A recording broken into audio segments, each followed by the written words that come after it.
ในตอนเช้าของวันที่29พฤษภาคม2025อยู่ห้องประชุมห้องว่าการเมืองคำเกิดท่านคำเบนปัญญานุวงศ์คณะประจำพรรคแขวงห้องเจ้าแขวงบริกรรมไซใดพบปะอบรมพนักงานหลักแรงเมืองคำเกิดมีต่างนาภายในการที่ติดพันเวียกงานคันแขวงมีคณะบริหารงานพรรคเมืองพนักงานหลักแรงนำพาคุ้มครองเข้าร่วม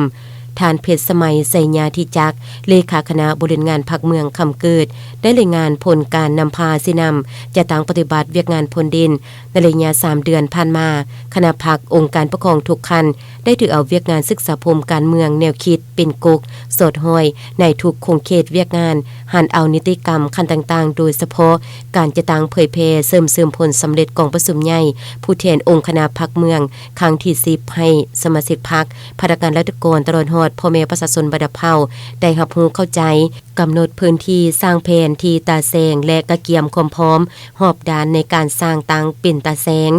สร้างครอบครัวและบ้านป้องกันความสงบดีสำเร็จกวมหอยสุนหอยทำลายสวนกันซาได15 สวนเนื้อที่ 8.5 เฮกตาร์และทำลายสวนฟินได26 สวนเนื้อที่ 7 เฮกตาร์เกิดไฟไหม้เฮือนประชาชนจำนวน5 หลังรวมมูลค่าเสียหาย2 ตือกว่ากีบตกกับปัญหาดังกล่าวการจะตั้งภาครัฐนักธุรกิจผู้ประกอบการประชาชนภายในเมืองได้ให้การช่วยเหลือบรรเทาทุกข์ในเบื้องต้นเป็นต้นมูลค่า200 ล้านกว่ากีบสร้างสินค้า1 เมือง 1 ผลิตภัณฑ์ส่งกลุ่มสามารถสร้างรายรับได้259 ล้านกว่ากีบต่องวด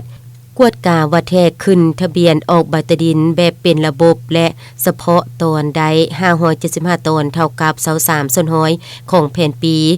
ส่งน้องน้อยเข้าร่วมการสอบสิ่งนักเรียนเก่งคันแขวงสามารถสอบได้ประเภท1ได้2น้อง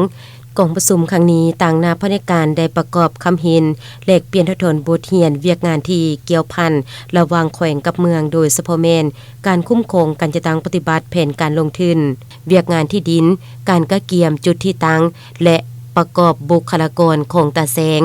การอนุรักษ์ส่งเสริมการท่องเที่ยวติดพันกับการอนุรักษ์สิ่งแวดล้อมชีววัฒนพันธุ์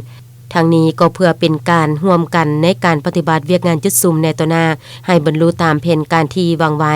โอกาสที่ทานห้องเจ้าแขวงลงพบปะอบรมพนักงานหลักแรงเมืองคำเกิดในครั้งนี้ยังได้นำเอารถจักรจำนวน2 คันมอบให้ศาลประชาชนเมืองเพื่อสร้างสิ่งอำนวยความสะดวกนำใช้เข้าในการเคลื่อนไหวเวียกงานวิสาเฉพาะกล่าวรับโดยท่านองค์คำจุมมะละวงศ์รองประธานศาลประชาชนเขต2เมืองคำเกิดมีการนำคันแขวงเมืองเข้าร่วมเป็นสักขีพยาน